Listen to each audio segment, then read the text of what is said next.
Sim, simplesmente Mauro César. O Mauro César chega ao vivo e explica de como o Bruno Henrique, na verdade, é o maior ídolo da nova geração do Flamengo. E nos maiores ídolos da história, o Bruno Henrique é maior que o Gabigol. Antes de você ver essa explicação do Mauro César, eu quero saber a tua opinião nos comentários sobre algo. O Bruno Henrique é o maior ídolo da geração 2019, é o Everton Ribeiro, é o Arrascaeta, é o Gabigol pelos golos na final. Quero sinceramente saber a tua opinião nos comentários. Não tenho a minha webcam mais uma vez porque estou a viajar, mas isso não te impede de me ajudar a chegar aos 25 mil inscritos. Então, bora, porque sábado tem Flamengo e Vasco e essa semana tem vídeo todos os dias. Se liguem só nisso. E uma coisa que assusta, assim, as duas vitórias do Vasco sobre o Flamengo foram vitórias de turno, de Taça Guanabara, que não decidiram nada, tá? Uma em 21 e a outra em 23, né? Eu fui pesquisar as últimas vitórias do Vasco eliminando o Flamengo. A última vez foi em 2016, em Manaus. O Maracanã estava cedido para o Comitê Olímpico por conta dos Jogos do Rio de Janeiro. E o jogo foi em Manaus. O Vasco vence o Flamengo na semifinal do Carioca por 2-0. O primeiro jogo foi 1-1 e elimina o Flamengo. 2016, gente. Você pega a escalação do Flamengo, era completamente diferente. É o outro momento. E o Vasco estava na Série B. Eurico Miranda era o presidente. Já até morreu o presidente do Vasco, da época. E a última vez que eliminou o Flamengo do Maracanã foi na Copa do Brasil 2015, quando o Eurico reapareceu dizendo que o respeito voltou. O Vasco foi campeão carioca, eliminou o Flamengo da Copa do Brasil, não foi campeão da Copa do Brasil e foi rebaixado à segunda divisão. No mesmo ano o Vasco. Foi em 2015, setembro.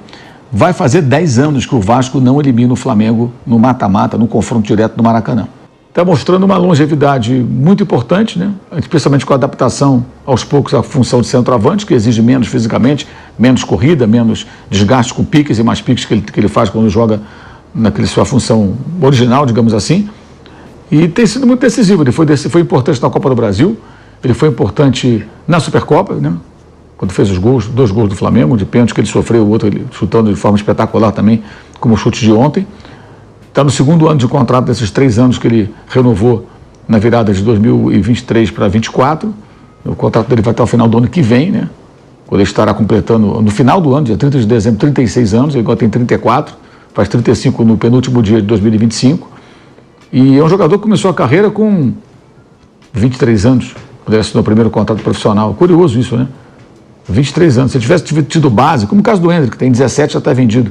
Tivesse tido base, tivesse começado mais cedo, ele poderia ter sido um jogador ainda melhor, porque ele começou tarde, né?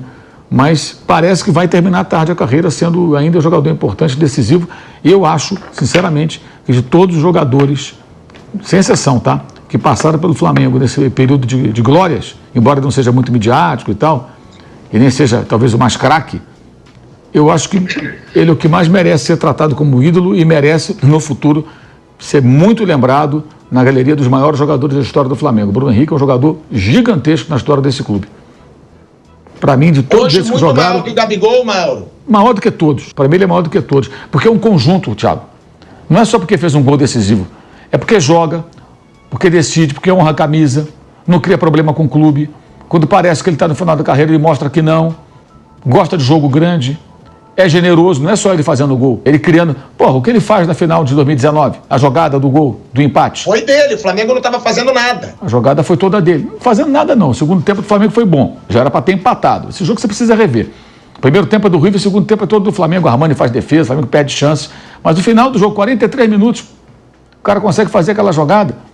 Quer dizer, é um jogador muito diferente, um jogador que tem muitas qualidades, né? E ele continua sendo eficiente, ele continua decidindo. Ontem o jogo ele estava meio subido do jogo, o jogo não estava muito bom para ele. Até pela posição, ele está se adaptando a ser centroavante. Quando a bola vem, ele vai e faz aquele gol espetacular. Não é casualidade, não é sorte, como falou o Verratti. É competência, mas claro que tem uma dose de sorte. Se acertar um chute daquele, se a sorte não ajudar, ela vai na trave, não entra. Se você tiver com azar. Mas é a qualidade do cara. E se você olhar, você vai encontrar alguns com altos e baixos, fases muito negativas, muitas lesões, né? Ele teve uma lesão grave, se recuperou, voltou bem. Ele está sempre ali disponível, presente, não enche o saco, não cria problema, respeita a torcida, respeita a camisa.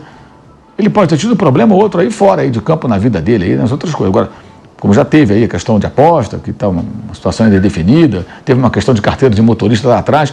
Agora, estou falando no clube, no dia a dia e jogando. Não dá problema, cara. Pode ver, não tem problema. Tem jogador que dá problema aqui, dá problema ali, tem jogador que só pensa em si. Ele não é assim.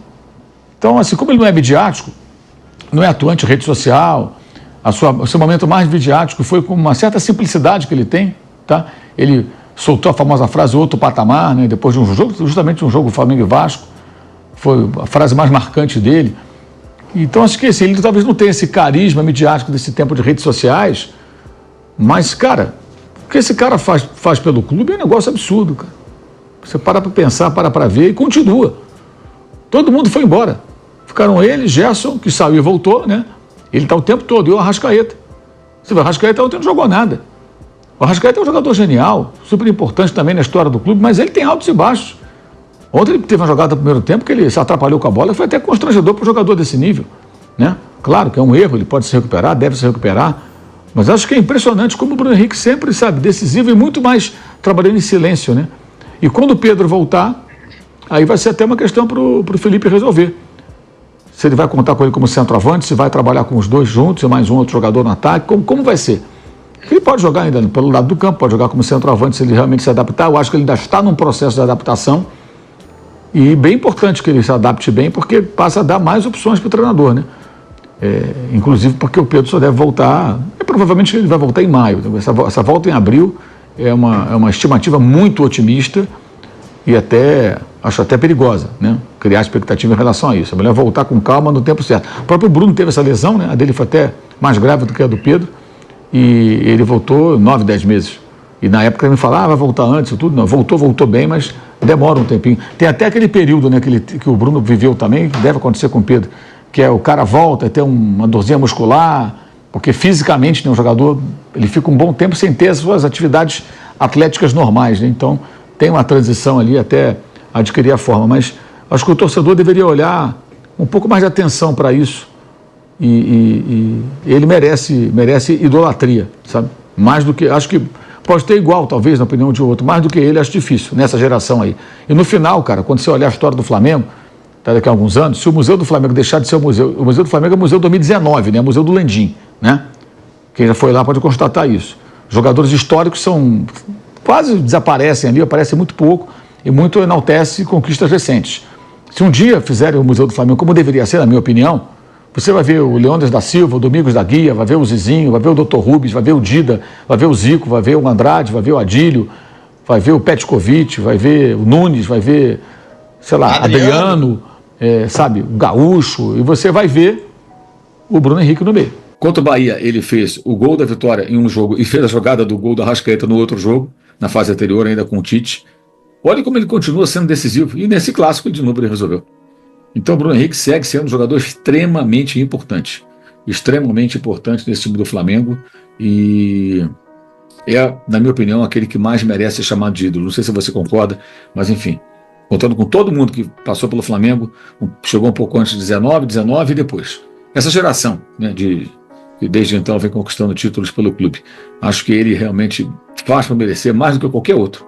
Porque alguns passaram pelo clube, já saíram, criaram alguns problemas, nem sempre colocaram o clube acima de tudo. O Bruno Henrique não. Eu sempre digo isso, o Bruno Henrique ele é diferente e sempre dando resultado. E se ele se adaptar bem à posição de centroavante, vai ser muito bom para o Flamengo.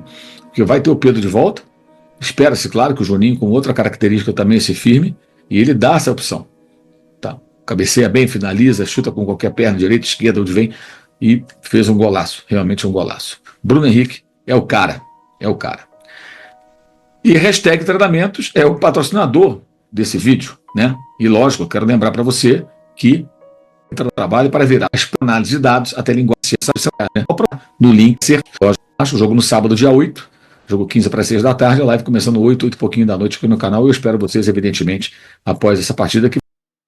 E ao final, ele registra, né, que essa vitória foi a de número 100 do Flamengo sobre o Vasco em campeonatos carioca. Os clássicos, faz gol do Botafogo, faz gol do Fluminense, faz gol do Vasco, especialmente do Vasco, e um gol decisivo. Um gol de centroavante. O jogo estava muito pegado no primeiro tempo, o Flamengo entrou naquela pilha, não jogou bem. O Vasco, ao contrário do jogo da Taça Guanabara, quando o Vasco pressionou o Flamengo alto, marcou alto no segundo tempo, fez isso na primeira etapa, teve uma clara chance com o chute do Ryan, que o Léo Ortiz salvou sobre a linha. Outras oportunidades, não tão claras como aquela, mas o Vasco teve algumas. Então foi um jogo que o Vasco ameaçou o Flamengo no primeiro tempo. Mas o jogo foi muito pegado, muito brigado, muito cartão amarelo, muita reclamação, muita pressão em cima da arbitragem. E no segundo tempo o Flamengo jogou. Aí o Flamengo se impôs naturalmente e venceu. Mas só chegou ao gol porque tem Bruno Henrique. Só fez o gol o Flamengo porque tem o Bruno Henrique. E foi um gol típico de centroavante, a jogada iniciada pelo Léo Pereira, acionando o Gonzalo Plata. O Plata tocou para o Bruno Henrique, ele domina e já gira, batendo para o gol, centralizado na posição de um camisa 9, como esses que eu citei, e marcou mais um golaço. O Bruno Henrique, gente, ainda está em adaptação. Ele ainda não se adaptou totalmente a essa função, mas está acontecendo. Está acontecendo. Já fez outros gols assim, como por exemplo contra o Botafogo na Supercopa lá em Belém do Pará. Sofreu pênalti entrando como centroavante, fez um gol assim pela parte central do campo. Ele não está mais dependendo só daquelas jogadas de velocidade, está dominando mais aquele pedaço do campo útil, né? Bruno Henrique é impressionante.